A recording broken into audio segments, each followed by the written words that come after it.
My field is history of logic, but more in general, I study the relationship between language and the world.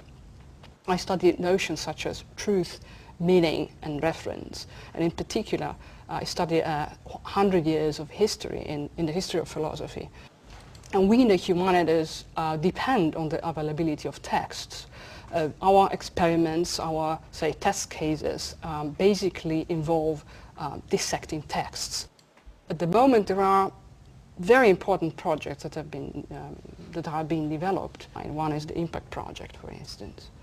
There are specific problems that are related to scanning historical material, putting it accessible online so that an engine can find the text and read it. This is an edition of 1837, so that's in Gothic. And this cannot be searched very easily by a computer.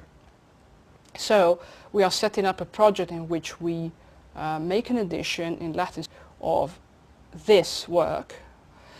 It's a collaborative project, so lots of people are together working at this wiki to make it available online, and so that everyone will have access to this. Well, most of my work is in open access. I've made available my publications online in repositories such as there, after printing, or I publish right away in open access periodicals. This one, for instance, and this is a wonderful example of open publishing. This is an entry in the Stanford Encyclopedia of Philosophy.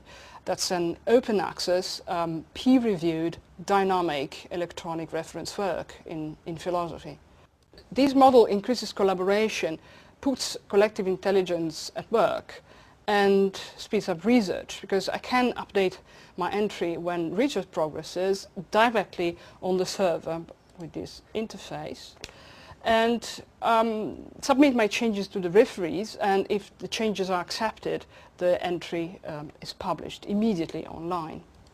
And the second example is an excellent example for research in the humanities, because you can link also archival or historical material, and which is online accessible freely, such as in this case, for instance.